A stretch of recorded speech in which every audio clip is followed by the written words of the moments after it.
Gün Azərbaycanda anım günüdür. Bütün Azərbaycan xalqı şəhidlərimizin əziz xatirəsini yad edir. Bu günə görə biz onlara borçluyuq.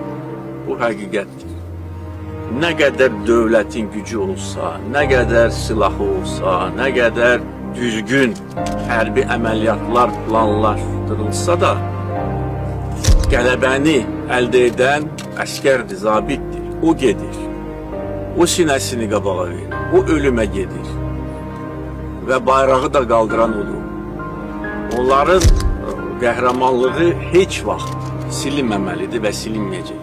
Biz buradayıq, siz buradasınız və nə qədər acı olsa da onların yaxınları üçün, doğmaları üçün bir təsəlli var.